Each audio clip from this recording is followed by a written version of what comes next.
Kung sa akin mga guys, ang damakmak ang problema, hindi puta. Pero wait mahimo, amo ginayaw brate, basta mekaniko, kahayal. So, umpisa natin muna mga guys, no? Para at least maamat-amat natin sa pagbungkag kapag siyempre malimpyuan natin, no? So, gusto ko lang mga guys, ipakita muna sa inyo ang unit natin isa kakarbon, ba? Kita nyo naman. Ang wheelset niya gani mga guys. Oh, mahal gali niya wheelset. Oh, nakabitorya siya nga guma mga guys. Tapos sa kadite ang iya wheelset. Baute, arena.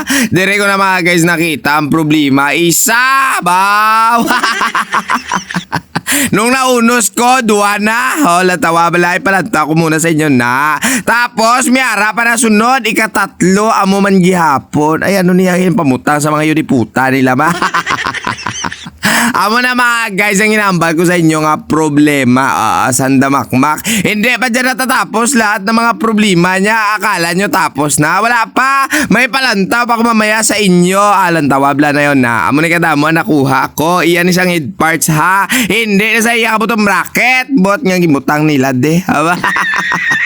Ang pangalawa mga guys, hari naman ay ambot na lang gid adin nagkadtong taklob ya. Nga iba yun nilagay nila, hindi man niya para dire nga gimbuo-buhuan nila ne. Gago! Pero wala tayong magagawa mga guys, no? Kasi nga maglilinis lang tayo and then maglilimpyo and then hukason ta mga kikiya.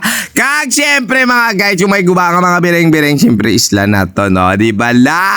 So ito na nga ni mga guys, dahil nga request ni mama sapnot siya, dapat hindi sapnot kung gamiton ha ate. Buksan tatanan, ba? Nabudlayan na naman ako didre kapag hukas. Bakit? Kaya tumitigaan ha?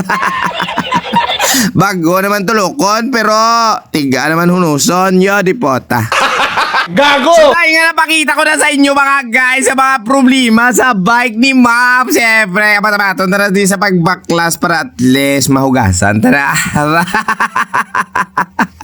Oh, no matapos ko na mga guys, no, ipangduso didra sang tools ko siyempre. Ipalanta muna natin sa inyo nga ang mga kikis lampaw ay ambot talaga gida. Matapos natin limpyuhan mga guys and then ready na talaga ito mga guys, ibabalik kasi nga wow, may pagmamahal yung ating gawa agay. Ito na mga guys. So, ang kanyang gulong-gulo mga guys, sinugasan na rin namin yan ha. At syempre, lalagay na tayo papanandlog para at least yung pagsipa, wala pugong-pugong. Tama kalamsot, animal. Wow! O siya, matapos sa mga guys limpyuhan, no? Syempre, kailangan na natin itong ibabalik yung mga pisa-pisa niya para at least matry ni mama maya kung mag-abot siya. O, ganyan talaga tayo mag-ubra. Hindi talaga natin pinapabayaan ang ating gawain talaga pag may bayad eh. Pero kung wala bayad eh, sino man na yung hambal malimpyo, sino man ba?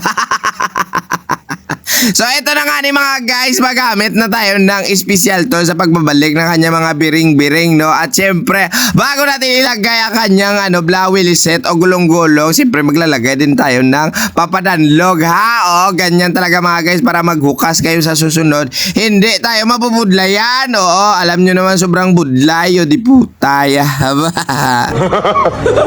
So bago ko yan mga guys binalik, no? Syempre, kin-PM ko muna si ma'am na ang head part sa susunod isla na lang ni isang set ha, kay budlay mga itataklob yan na. So ito na mga guys, nakita nyo naman ang akon nga unit nga gingubra. Sobrang gwapa talaga, liwat sa tagiya.